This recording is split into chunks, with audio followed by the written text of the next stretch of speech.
안녕하세요. 사연 읽어주는 남녀입니다. 오늘도 와주셔서 감사드리며 그럼 오늘의 사연 바로 소개해드리겠습니다.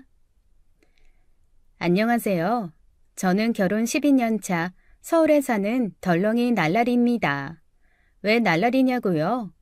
저 결혼 후에 생긴 별명인데요. 집안 어른 한 분이 만날 저를 날라리라고 부르셨어요. 덜렁이는 말 그대로 덜렁댄다는 이유에서요. 어려서부터 궁금한 거 못 참고 사람 좋아하는 철부지였거든요. 나이 먹고 철이 조금 들었지만 지금도 그렇게 삽니다. 10년도 전에 그분을 만났을 때가 떠오르네요. 그날도 날씨가 화창하고 맑은 날이었어요. 잠깐만요. 저 커피 한 잔 사서 얘기 계속 해볼게요. 단골 커피집이 있거든요. 사장님, 안녕하세요. 먹던 걸로 주세요. 알겠습니다. 따뜻한 카푸치노요? 저 그리고 오복 라떼도 한 잔 더 주세요. 사장님이 제 뒤를 보시더라고요. 같이 온 사람이 있나 보신 것 같았죠. 제가 다 마실 거예요. 2잔 다요.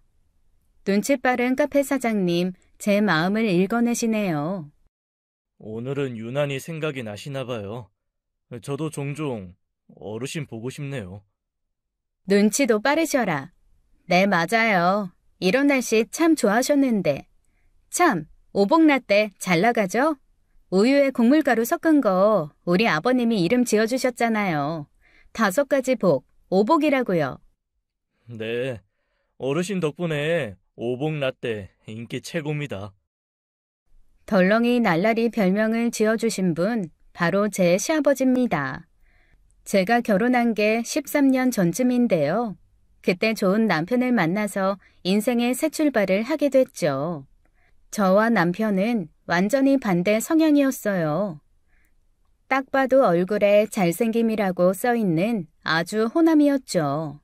저랑 다르게 점잖기도 했고요. 이건 비밀인데요. 저는 어렸을 때 엿장수가 꿈이었습니다. 쫀득한 호박엿이 맛있기도 했지만 엿장수들 화려하게 분장한 모습에 홀딱 반했거든요. 나중에 크면 꼭 엿장수가 돼서 가위도 멋지게 놀리고 호박엿도 실컷 먹어야겠다 결심했죠. 지금에야 웃으면서 말하지만 부모님은 걱정이 많으셨대요. 대학 가서도 사방팔방 쏘다니면서 놀다가 남편을 만나게 됐죠. 남편은 컴퓨터 전공하는 공학도였고 저는 예술 쪽 전공이었어요. 관심사도 정반대, 성격도 극과 극이었지만 그 점 때문에 서로가 끌렸다고 할까요? 점잖고 잘생긴 남편이 너무 좋아서 적극적으로 대쉬했고 결혼 얘기까지 나오게 됐죠. 그런데 이상한 점이 있었어요. 결혼 얘기 오가고 예비 시어머니 시누이랑 식사까지 했는데 예비 신랑이 아버님 얘기는 절대 안 꺼내는 거였습니다. 이유를 물어도 말을 안 하는 거 있죠. 아버지는 맨 나중에 가급적 늦게 만나는 게 좋아. 다 이유가 있어. 제발 보태지 좀 말고 기다려. 나 좀 봐주라, 응? 자기야, 솔직히 말해봐. 나한테 감추는 거 있지? 뭔데 그래. 말 안 해주면 나 왕 삐져버린다. 그래도 꿈쩍 않는 남자친구가 이상하더라고요. 전 또 오만 상상을 다 했죠. 출생에 비밀이 있는 건가, 혹시 아버님이 안 계신가 싶다가도 솔직히 말하면 될 일을 꼭꼭 숨기는 게 영 이해가 안 갔어요. 그땐 남편이 거지왕이라고 해도 꼭 시집가고 싶었거든요. 어느 날 상견례를 앞두고 남편이 심각한 얼굴로 말을 꺼냈습니다. 주말에 자기 집에 저녁을 먹으러 가자는 거였죠. 그러면서 꼭 단정하게 입고 오래요. 짧은 치마 절대 안 되고 커다란 귀걸이도 달지 말고 선생님처럼 조신하게 하고 오라는 거였습니다. 대망의 그날 정장을 얌전히 입고 남자친구 집에 갔어요. 문을 열자마자 한복을 곱게 차려입은 어머님이 반기셨죠. 어머님, 한복 너무 고우세요. 어서 와라. 오늘 알 썼다. 얼른 인사드리자. 영문도 모르고 안방으로 끌려갔는데 순간 조선시대로 날아간 줄 알았습니다. 병풍 앞에 두루마기를 입고 계신 아버님이 대쪽 같은 자세로 앉아 계신 거였죠. 앞에는 문방 사우라고 하죠. 한지, 붓, 먹, 벼루가 놓여 있고요. 남자친구가 같이 절을 하자고 해서 엉겁결에 절까지 하고 앉았는데요. 서리빨 같은 아버님 눈빛이 얼마나 무섭던지요. 강심장인 저도 그날은 엄청 떨렸습니다. 아버님은 딱 첫 마디에 이름이 어찌 되냐 물으시더라고요. 제 성씨가 좀 많이 특이하거든요. 붓으로 제 이름 석자를 쓰시더니 이렇게 물으셨어요. 자네 본관이 어디인가? 네? 본관이요? 아, 그게... 막 진땀이 나더라고요. 도무지 기억이 나야 말이죠. 제 성씨가 많이 특이하고 살면서 족보라는 건 보지를 못했습니다. 친척도 다 서울에 있고 그리 많지도 않아 명절에도 여행을 자주 갔었고요. 쯧쯧 혀차는 소리가 들리더니 아버님 다음 질문을 하시네요. 자네 좌우명이 뭔가? 좌우명이요? 즐겁게 살자? 이것도 좌우명이라고 할 수 있죠? 저 잘 웃고 긍정왕이에요. 아버님, 앞으로 잘 부탁드립니다. 말하다 보니까 긴장이 풀리는 거예요. 저도 모르게 활짝 웃었는데 아버님은 근엄하신 표정 그대로 또 질문을 하셨습니다. 마음에 늘 지니고 있는 신조, 그런 게 있다면 말해보게. 대학까지 나왔으니 교양과 지식은 쌓았을 테고 어디 고사성어로 한번 꺼내보게. 고사성어요? 무슨 과거 시험 보는 것 같아요, 아버님. 그럼 전 천하태평 하겠습니다. 진지하게 대답해야지. 장난하지 말고. 슬쩍 보니까 남친 이마에 땀이 송글송글 맺혔더라고요. 당황한 눈치였어요. 왜 그래? 솔직한 게 좋잖아. 아버님, 그거 아세요? 딱 간만 쓰시면 사극에 나오셔도 될 것 같아요. 진수 오빠가 아버님 닮아서 인물이 좋은가 봐요. 그리고 어쩜 이렇게 붓글씨를 잘 쓰세요? 와, 진짜 멋있으세요. 전 아버님 옆으로 가서 붓글씨를 넋놓고 봤습니다. 다음에 배워볼 수 있겠냐고 여쭤도 보고요. 아버님은 붓을 탁 하고 놓으시더니 눈을 딱 감으시면서 이러시는 거 있죠? 그만 물러가거라. 남자친구가 제 손을 끌고 방을 나가더라고요. 어머님이 안방에 들어가셨다가 나오시더니 이유는 나중에 말해준다고 오늘은 일단 집에 가래요. 너무 미안하다고 하시면서요. 나중에 알게 됐는데 아버님 저 며느리로 못 드린다고 하셨대요. 예의범절을 모른다고요. 성씨가 특이한 건 이해하겠는데 본관 모르는 건 도저히 봐줄 수 없다고 하셨다는 거였죠. 알고 보니 예비 시아버지 조선시대에 사는 분이셨습니다. 그때가 2013년이었는데 휴대전화도 안 쓰시고 TV도 하루에 30분도 안 보시는 양반이었어요. 세상 변화 같은 건 안중에도 없으시고 역사와 전통 속에 살며 선비처럼 사시는 분이었죠. 반면 아버님을 제외한 어머님 시누이 남편은 평범하게 남들처럼 유행 따라가며 살고 있었고요.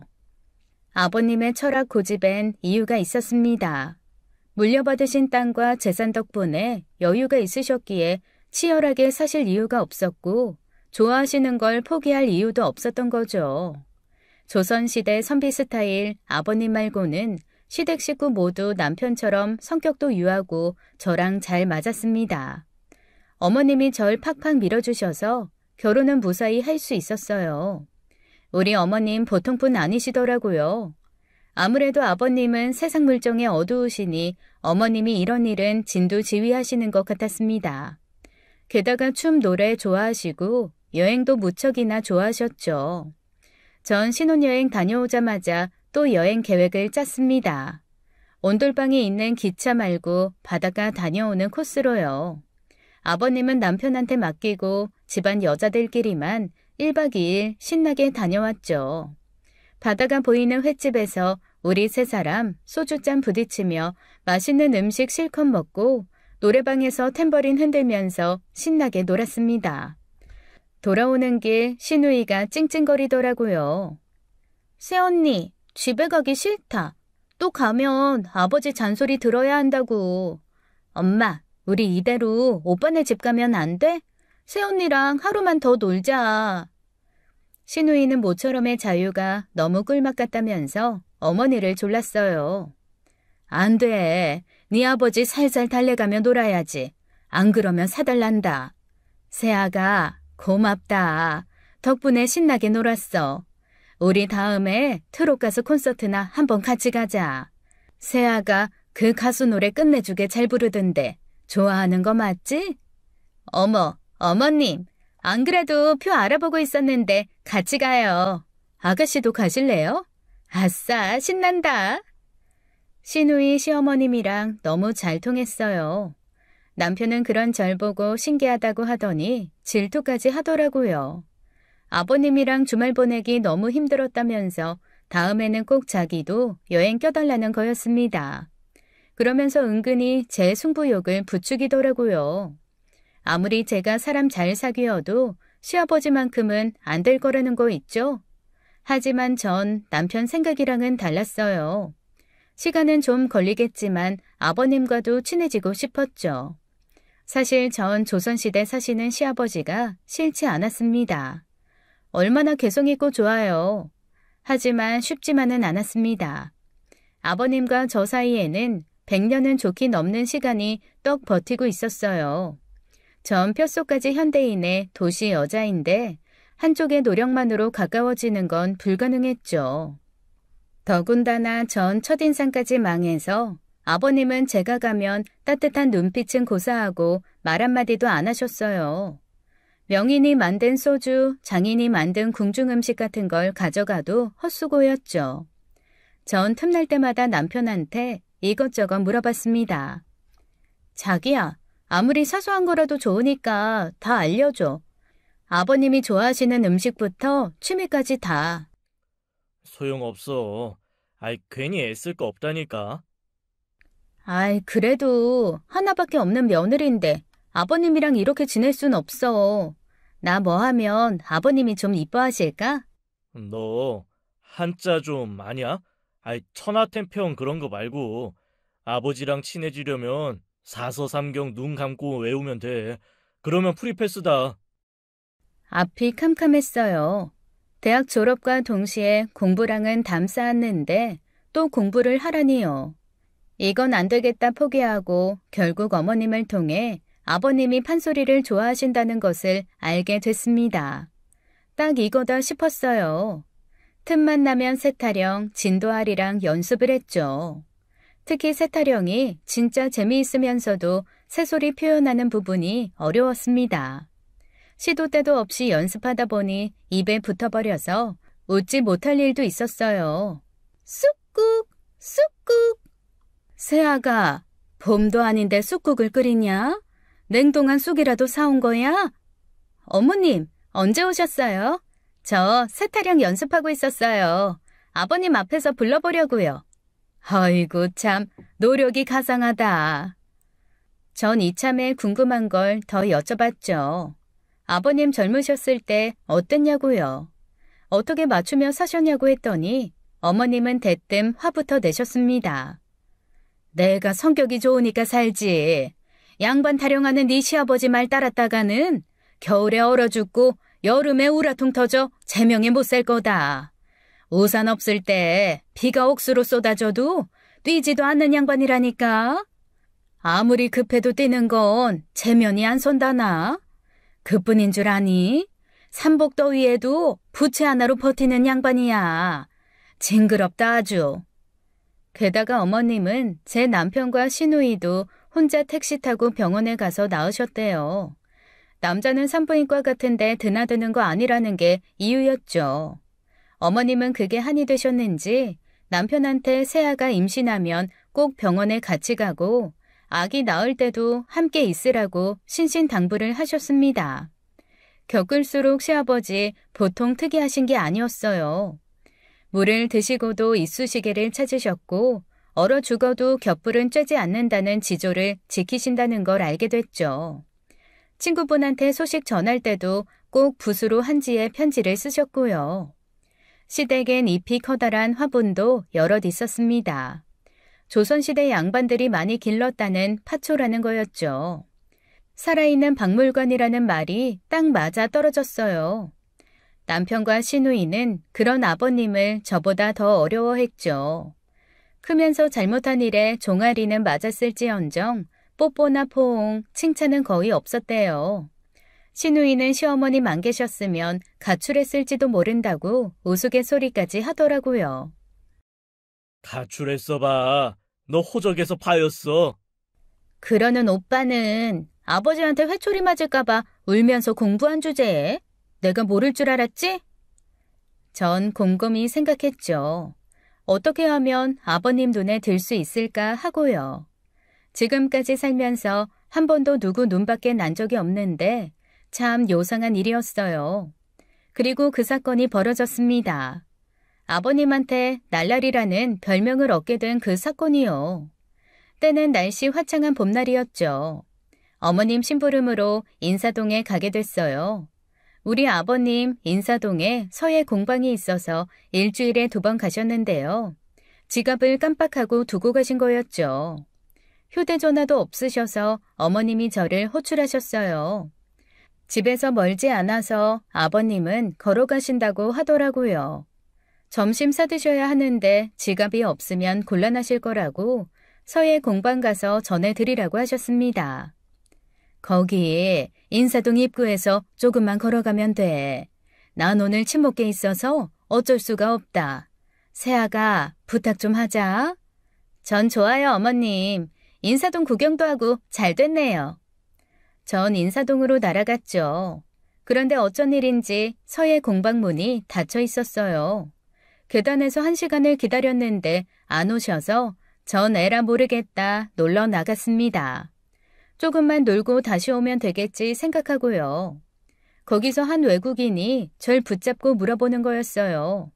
경복궁 어떻게 가냐고 한복 입어보고 싶대서 데려다 줬고 저도 덩달아 한복을 빌려 입게 됐어요. 이왕 입는 거 멋들어지게 어우동 스타일 나는 걸로 입었죠. 머리에 살짝 얹는 모자까지 싹 갖추고 외국 애들이랑 같이 사진을 찍는데 그래서 아버님이랑 딱 마주친 거 있죠? 전 아버님을 향해 손을 있는 대로 흔들었습니다. 우연히 마주치니 너무 반갑잖아요. 아버님! 아버님! 그런데 우리 아버님 친구분들이랑 계시다가 절 딱 보시더니 얼굴이 딱 굳어지세요. 전 외국인 친구들 데리고 막 달려갔습니다. 인사해, 우리 시아버지야. 나 결혼했지. 너희 서예 알아? 우리 아버님 서예도 진짜 멋있게 잘 쓰셔. 같이 보러 갈래? 저랑 외국 애들이 우르르 아버님을 애워쌌습니다. 아버님, 어디 다녀오셨어요? 며느리가 얼마나 기다렸는데요. 여기 지갑요. 어머님이 저 심부름 보내셨어요. 덕분에 저 지금 완전 재밌어요, 아버님. 아유, 옷차림이 그게 뭐냐?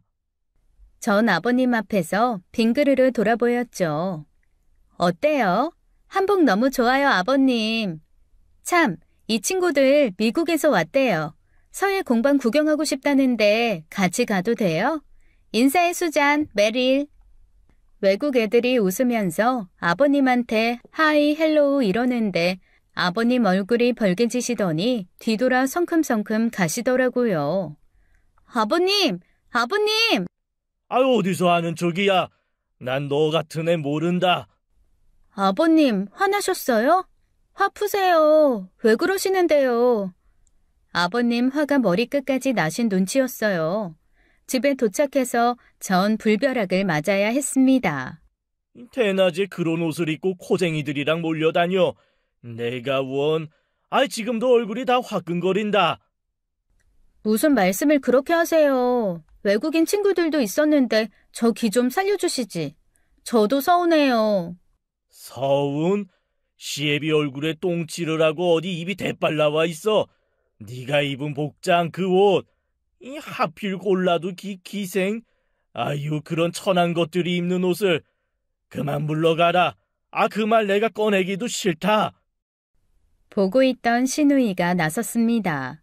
도대체 무슨 옷을 입었길래 이렇게 화를 내시냐고 사진 좀 보여달라고 하더라고요. 전 억울해서 당장 보여줬죠. 그랬더니 신우이 웃음을 못 참고 막 깔깔거리면서 웃는 거였습니다. 하필 이런 걸 입고 아버지한테 들켰어요? 어우동 한복이잖아 이거. 새빨간 치마에 검은색 저고리? 어우, 새언니 진짜 대박이네. 이런 차림으로 아버지 친구분들이랑 만난 거야? 그래서 화가 나셨다고요? 나만 기생 아니면 되는 거잖아요, 뭐. 가장 화려하고 예쁜 한복을 고른 것뿐인데 그게 기생옷이어서 화를 내셨다니 황당하면서도 한편 이해가 되더라고요. 뒤늦게 무릎을 탁 쳤습니다. 아버님 성격에 불같이 화가 나신 것도 어쩌면 당연했어요. 전 납작 엎드렸죠. 아버님, 잘못했습니다. 되지도 않은 한복을 입고 시아버지를 놀려. 아이고, 이 조상님이 노할 일이지. 이 노릇을 어떡할 거냐. 조신한 며느리가 들어왔어야 하는데 아이 순 날라리가 들어왔어 날라리가. 아버님은 얼마나 화가 나셨는지 저녁도 거르시고 자리에 누우셨습니다. 저는 그야말로 몸둘 바를 몰랐죠. 암튼 아버님 앞에만 서면 작아지는 저였습니다. 집에 가는 길 얼이 빠져 있는데 남편이 저를 위로하더라고요. 이제 그만하면 됐다고요. 아버님이랑 친해지는 거 포기하고 그냥 대면대면 지내라는 거였죠. 또 남의 시선 중요하게 생각하시는 분이라 이번 일 무척 속상하실 거라고 당분간 가만히 있으라는 거였습니다. 남편 말이 이론적으로 맞지만 제 마음은 또 그게 아니었어요. 진심을 전달하기 위해선 뭐라도 하고 싶었습니다. 전 인터넷을 뒤져서 석고대죄라는 걸 알아냈어요. 보자마자 이거다 싶었습니다. 드라마 같은 데 보면 신하가 임금님한테 잘못을 빌 때 거적대기 같은 데 위에서 머리 풀고 통곡하던 게 기억나더라고요. 당장 인터넷 주문부터 했습니다. 지프로 만든 깔개랑 소복, 가발 같은 걸 준비해서 새벽 3시에 일어나 시댁으로 출동했어요. 아버님은 워낙 일찍 일어나시기 때문에 더 일찍 준비해야 했습니다. 남편한테 말하면 무조건 말릴 게 뻔하기 때문에 비밀로 하고 혼자 출발을 했어요. 도어락을 열고 들어간 시간이 4시였습니다. 저는 안방 문 앞에다가 그걸 깔고 긴 머리 풀어헤친 가발을 썼죠.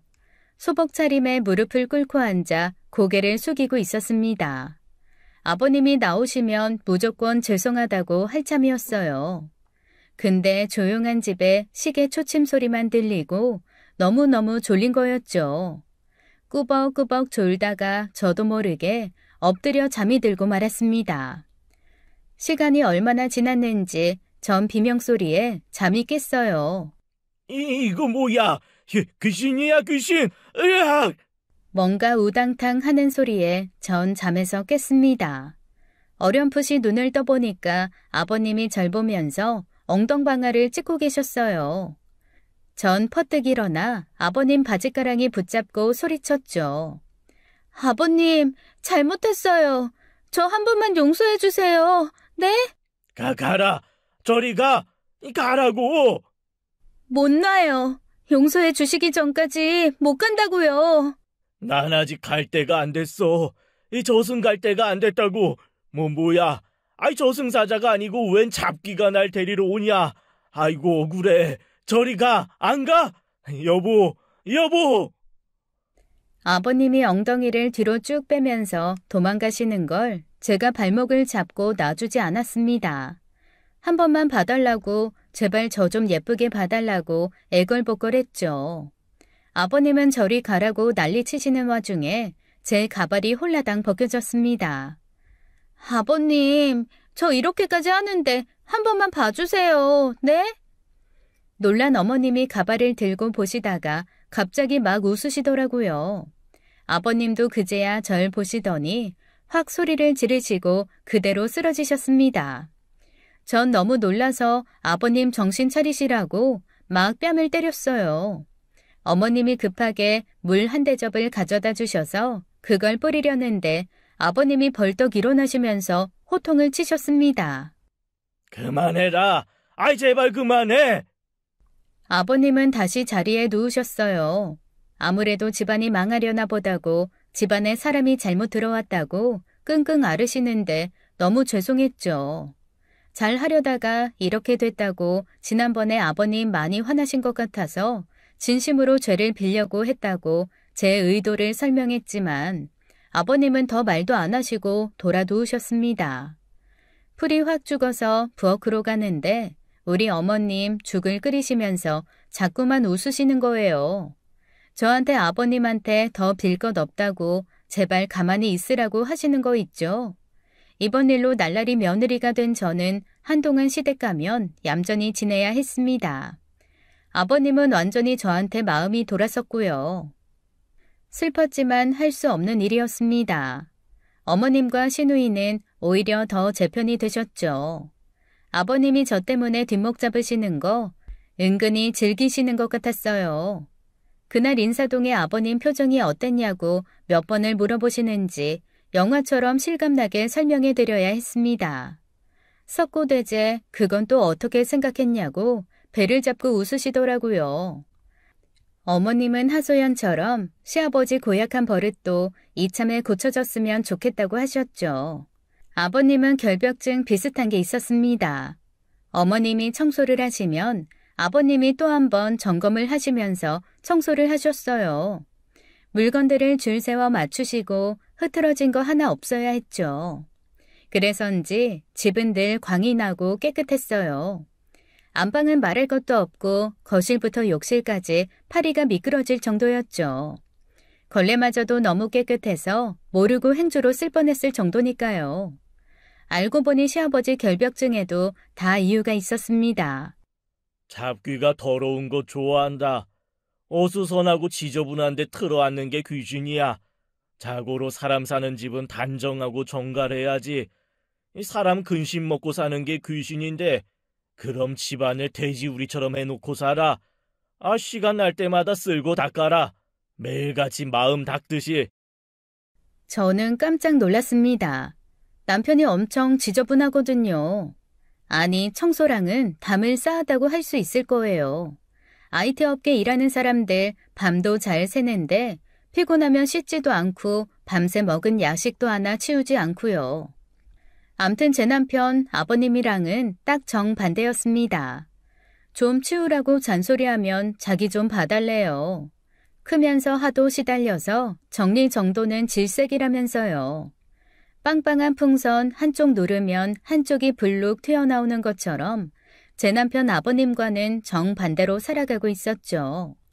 청소 안 하고 저한테 일체 잔소리라는 것도 몰랐습니다. 회사 갈 때만 씻고 일할 땐 확실히 해도 집에서는 편안히 쉬고만 싶다나요? 가끔 친정 가서 시댁 분위기 얘기하면 다들 놀라셨죠. TV 프로에 제보해보라고 부추기는 친구들도 있었고요. 그때쯤 저도 슬슬 딴 생각이 들더라고요. 아버님과는 친해지기 글렀다 포기하고 마음 편히 살자. 그러고 있는데 무슨 운명의 장난인지 모르겠어요. 아예 시댁에 들어가 살게 됐습니다. 지금도 그때 생각하면 황당해요. 남편이 갑자기 지방으로 발령을 받게 됐습니다. 다행히 회사에서 사택을 준다고 하더라고요. 정원도 있는 40평대 집이라고 해서 엄청 기대했죠. 꼭 한번 마당 있는 집에서 살고 싶었거든요. 상추도 심고 부추도 심고 평상에서 부침개 부쳐 술도 한잔하면서 신나게 놀고 먹을 생각에 들떠 있었어요. 저흰 바로 전세로 살고 있는 신혼집을 정리했어요.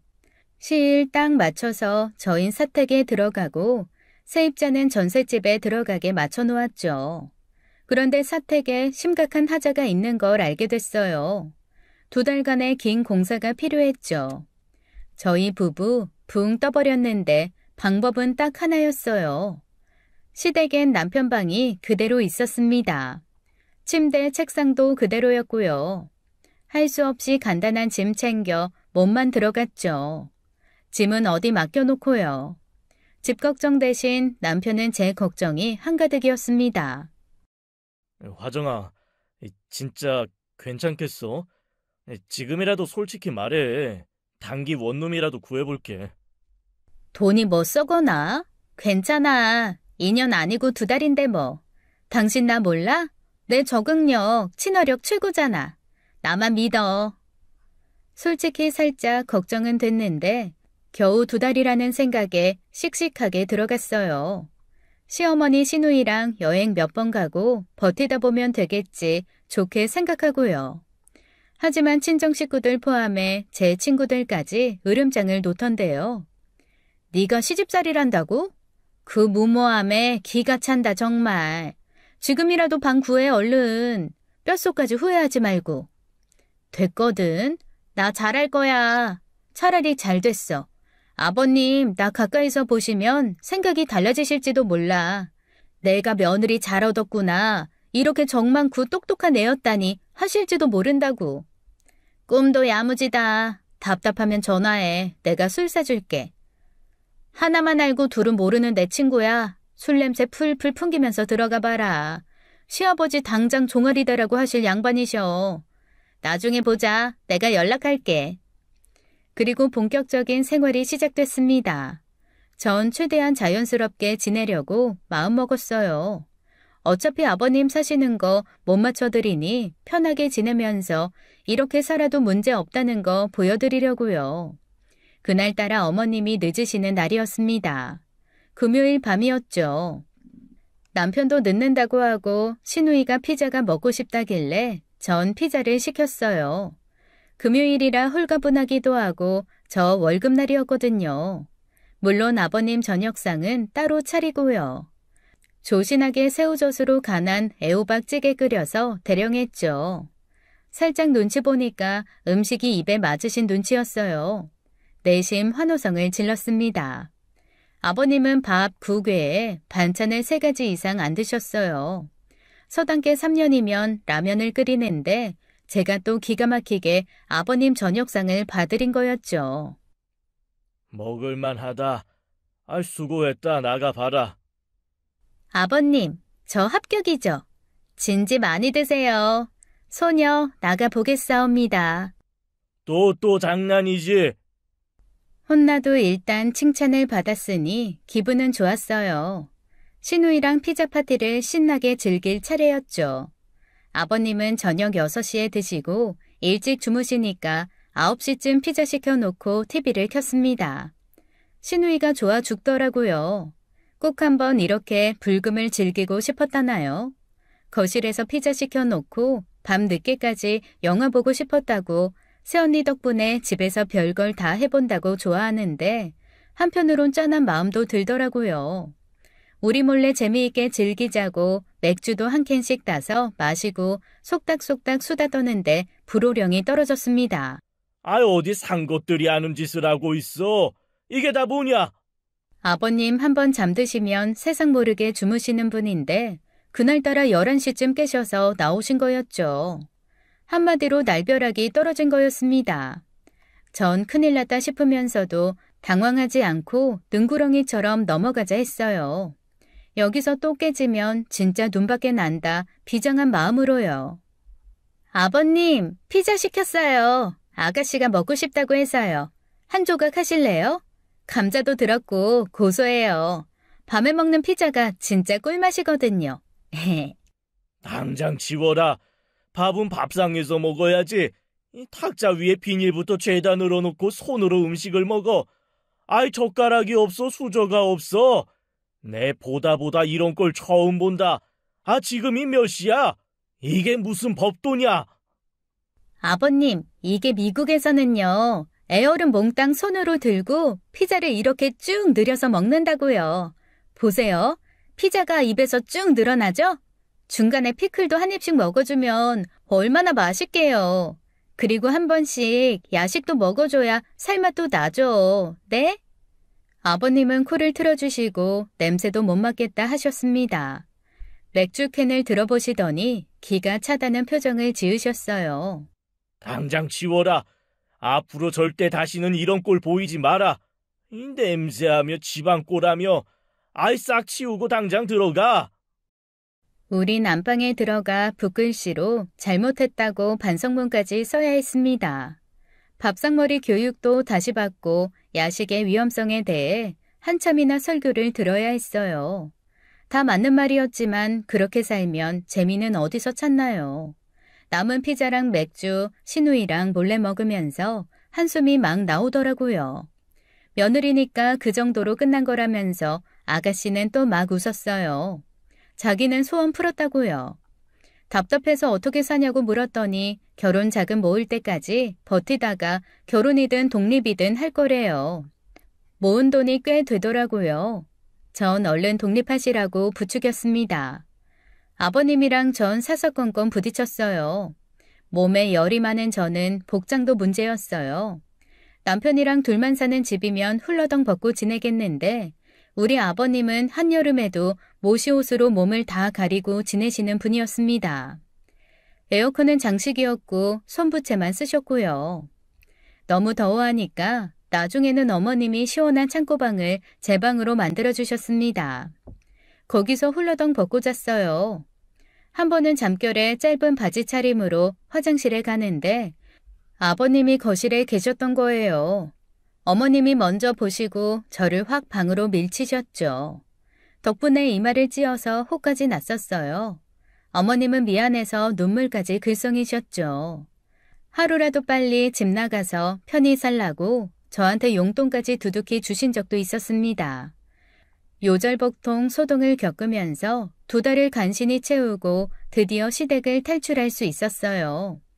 마당이고 넓은 사택에 들어가 제일 먼저 한 일은 노래방 기기 설치였습니다. 거기서 신나게 노래 불러 제끼면서 묵은 스트레스 다 날려보냈죠.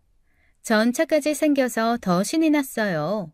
은색 외제차였는데 제 꿈의 차였죠.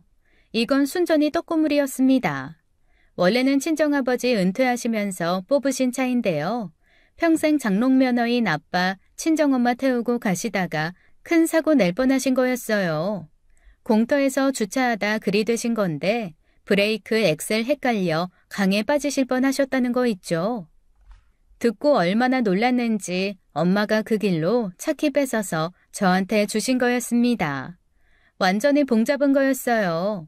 남편도 싫지 않은지 희죽거리고 우리 이거 타고 여기저기 놀러 다니자고 아주 꿈에 부풀었죠. 자기야, 집 나오니까 살겠다. 차도 생기고. 마당 있는 집에서 맥주도 원 없이 마시고. 자유가 이렇게나 좋은 거였다니. 솔직히 시댁 나오니 살 것 같았습니다. 아버님의 그 서리빨 같은 눈초리에서 벗어나니 숨통이 트이는 것 같았어요. 집에서 노래방 기기로 세타령 부를 땐 한편으론 아쉽더라고요. 아버님한테 갈고 닦은 판소리 실력을 보여드려야 했는데 제 목소리 별나게 크다고 하도 뭐라고 하셔서 실력 발휘 한번 못했거든요. 그때 갑자기 아이디어가 떠올랐습니다. 드라이브 할 때는 제가 운전대 잡고 있잖아요. 아버님 태워드리면서 세타령을 해보면 어떨까 싶은 거였어요. 꼭 기회가 오길 기다렸습니다. 한 달 뒤 어머님한테 연락이 왔어요. 시아버지 고향에 가실 일이 생긴 거였죠. 선산 문제로 아버님이 꼭 가셔야 하는데 문제는 모시고 갈 사람이 없다는 거였습니다. 갑자기 가시는 거라 기차표도 구할 수가 없었어요. 그때가 또 황금 연휴였거든요. 시누이는 결혼할 사람 집에 인사드리러 가야 했고 어머님은 병원 검사를 앞두고 계셔서 움직이기 어려우셨고요. 남편은 프로젝트를 마치고 나서 피곤에 쩔은 상태였죠. 어쩔 수 없이 제가 가야 했습니다. 장거리 운전이라 솔직히 가기 전부터 머리가 지끈거렸어요. 아버님이랑 대여섯 시간을 같이 있어야 하는데 만만치 않은 일이었죠. 그렇지만 긍정왕인 저는 어떻게든 즐겁게 그 시간을 보내고 싶었습니다. 갈고 닦은 판소리 실력도 보여드리고 아버님이랑 진솔한 이야기도 나누자 싶어 만반의 준비를 했어요. 차 안에 과일이랑 물도 넣고 과자도 챙기고요. 가는 날 남편이 절 붙잡고 신신당부를 했습니다. 비장하게 제 손을 잡더라고요. 자기야, 고맙고 미안해. 쉽지 않은 길일 거야. 각오 단단히 해.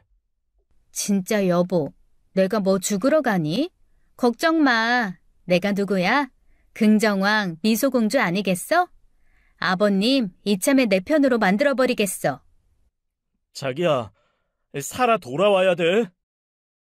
사실 운전은 처음부터 난항이었습니다.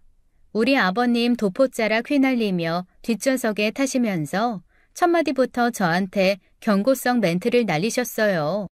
어디 한번 며느리 운전 솜씨 좀 볼까?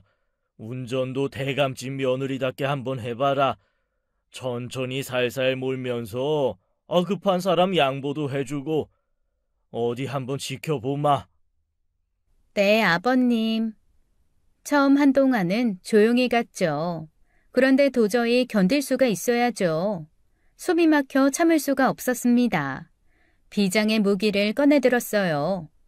아버님, 제가 세타령과 진도 아리랑을 준비했습니다. 들어보시렵니까? 아버님 아무 말도 없으시기에 음악을 트는 척 하다가 육성으로 노래를 부르기 시작했죠. 새가 날아든다. 쑥국 쑥국. 목청껏 부르니 속이 시원하더라고요. 아버님 화들짝 놀라 앉은 자리에서 펄쩍 뛰셨습니다. 아이고 골아파. 당장 그만두지 못해. 기차 화통을 삶아 먹은 것 같구나. 당최 너 시아버지 앞에서 부끄러움이라는 것도 모르냐? 아이고 두야. 아버님 왜요? 제가 얼마나 연습을 했는데요. 운전이나 신경 써. 왜 이렇게 빨리 달려? 속도 좀 줄여라. 신호 바꾸기 전에 미리미리 살피고. 아버님, 그렇게 하고 있습니다만 그렇게 끝도 없이 타작을 하시면 소녀 정신이 하나도 없사옴. 으악! 순간 급정거를 하며 브레이크를 밟았죠. 갑자기 확 끼어드는 차 때문에 그런 거였어요. 입에서 쌍욕이 튀어나올 뻔했는데 겨우 참았습니다. 좋은 말로 화내는 것도 엄청 힘들더라고요. 창문 내리고 저도 모르게 확 질러버렸네요. 운전 그따위로 할 거예요? 갑자기 튀어나오면 어떡해요? 상대 차주 대꾸도 안 하고 쌩하니 가버리는데 분이 풀려야죠. 씩씩대는데 그때부터 아버님 또 일장연설이 시작됐습니다. 세상 일 돌고 도는 거라면서 이왕 벌어진 일 참고 넘어가지 꼭 그렇게 화풀이를 해야 되냐며 저를 조근조근 혼내시는데 미칠 것 같더라고요. 참을 인자를 5만 번쯤 그리고 나서야 아버님 고향에 도착할 수 있었습니다. 정작 일 보시는 건 1시간 만에 끝났어요. 거기서 대접해 주시는 늦은 점심을 먹고 다시 서울로 올라가기 시작했습니다. 전 카페인 음료 2병 마시고 운전대를 잡았죠. 오후가 되니 고속도로에 차가 꽉 차더라고요. 정말 엄청나게 막혔습니다. 내려올 때는 그렇게 잔소리를 하시더니 아버님 웬일로 조용하시더라고요. 주무시나 하고 봤는데 깜짝 놀랐죠. 안색이 너무 안 좋으시더라고요. 휴게소가 어디쯤이냐? 방금 지나쳐서요. 한참 가야 되는데요. 아버님 왜 그러세요? 아니다. 겨울인데 아버님 갑자기 창문을 여시네요. 몰랐는데 후각을 자극하는 강렬한 냄새가 맡아졌어요. 뿡뿌르뿡 어디서 뿔삐리 소리도 들리고요. 아버님 속 안 좋으세요? 신경 쓰지 말고 가라. 휴게소나 빨리 찾아. 하지만 몸은 거짓말을 못하잖아요. 아버님 배탈이 나신 것 같았죠. 결국 배를 움켜쥐시는데 안색이 영 아니었어요. 아버님 체면에 화장실이 급하다 말씀은 못하시고 혼자 쩔쩔 매고 계신 거였죠. 전 얼른 휴게소에 들어갈 테니까 조금만 기다리시라고 했어요. 하지만 그날따라 무슨 차가 그렇게 막히는지요. 고속도로가 거의 주차장이었습니다. 어떡해요. 차들이 움직일 생각을 안 하네. 아버님 괜찮으세요? 괜찮겠냐? 빨리 화장실로 가 빨리. 아이고 배야. 양 보고 자시고 하지 말고 빨리 달려. 네? 처음이었습니다. 아버님이 소리를 지르는 건 그때 처음 들어봤어요. 그리고 급박한 잔소리가 시작됐습니다. 살기 위한 생존의 잔소리였죠. 사람이 생리 현상이 급해지니 체면이고 뭐고 챙길 수가 없는 게 당연했어요. 아이, 빨리 끼어들어. 아이, 사정 봐주지 말고 빨리. 여기서 어떻게? 에라, 모르겠다. 다른 차들 저한테 욕하고 경적 울리고 난리가 났습니다. 아버님은 아이고 소리를 내시며 방귀를 연신 뀌셨어요. 아버님, 조금만 참으세요. 방귀 참으시면 큰일 나요. 빵빵 끼시면서 조금만 참으세요. 아이, 너는 시애비한테 방귀를 꺼라 마라. 어디서 명령을. 아이고, 나 죽네. 아이, 운전이나 해 얼른. 남의 사정 봐주지 말고. 아이, 돌진에 파고들라고. 저도 미칠 것만 같았습니다. 첫눈으로 어찌저찌 차가 빠지는 것 같으니까 아버님이 옆에서 난리가 났네요. 아이, 얼른 끼어들어. 아이, 경적도 좀 울리고. 저는 창문 내리고 죄송하다고 연신 사과하면서 길을 만들어 나갔습니다. 아버님 얼굴은 푸르딩딩 땀으로 범벅이 돼서 번들거렸어요. 이건 지금 화장실을 찾을 게 아니었습니다. 전 결단을 내렸죠. 안 되겠어요, 아버님. 갓길에 차 세울 테니까 적당한 데서 해결하세요. 저기 풀숲 뒤에서 해결하시라고요. 네? 갓길? 아이, 안 된다. 아이, 화장실 무조건 찾아. 아이, 빨리. 그때까지도 일말의 자존심이랄까요? 끝까지 존엄을 지키겠다는 아버님의 의지가 엿보였죠.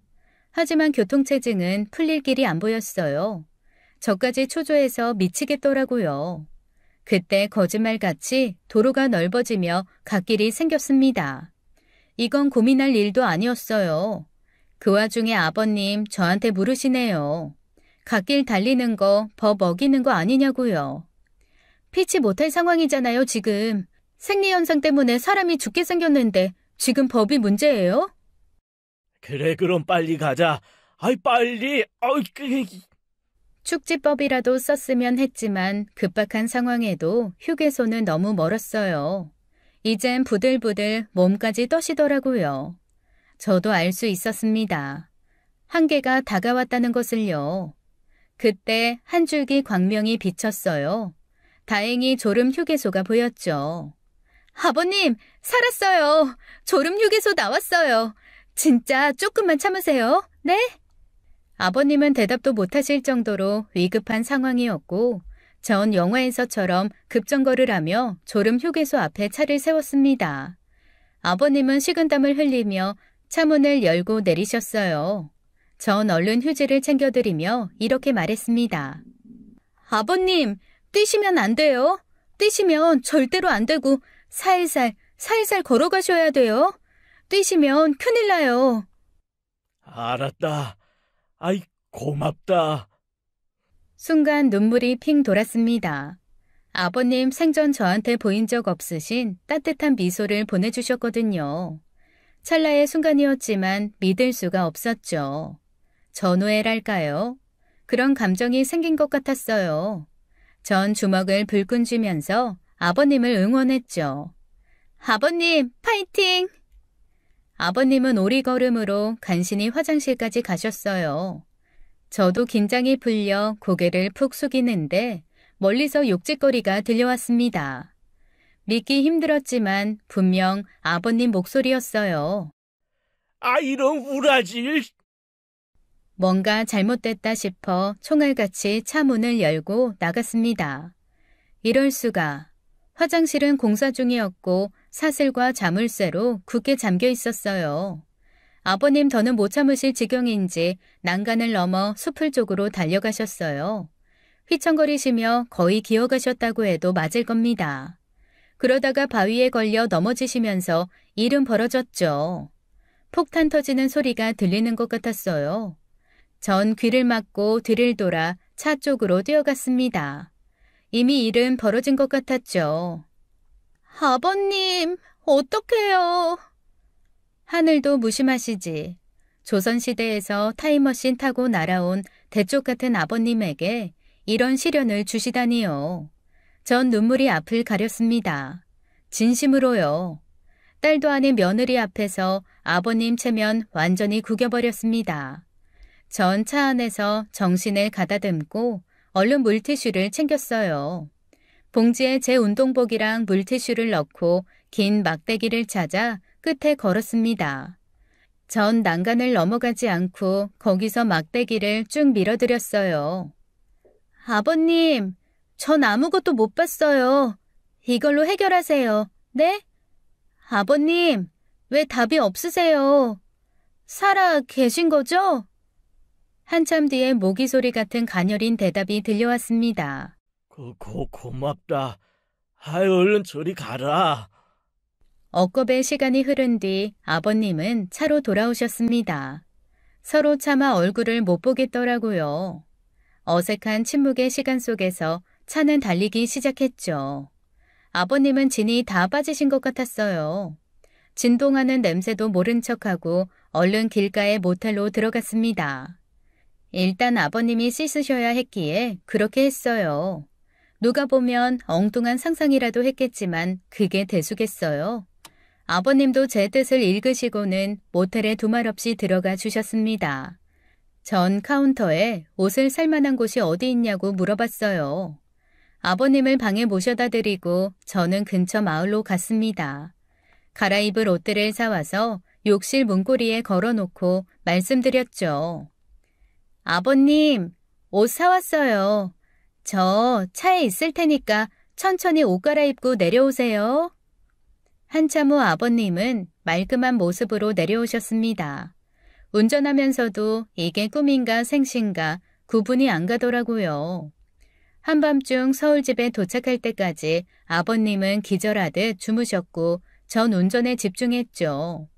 너무 지치고 힘들었지만 5만 가지 감정이 교차했습니다.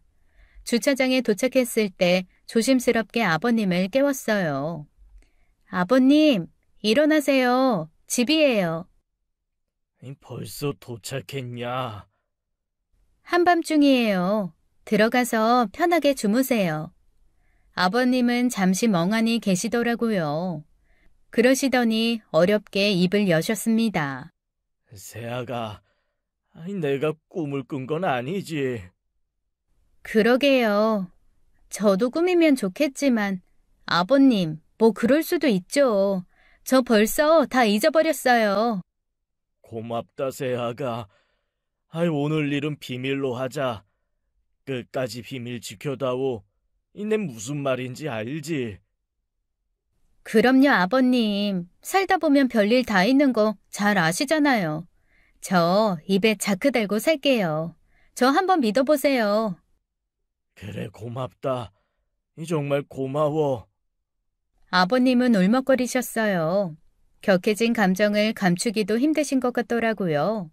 이렇게 아버님과 저 둘만의 영원한 비밀이 생긴 후 집안엔 큰 변화가 생겼습니다.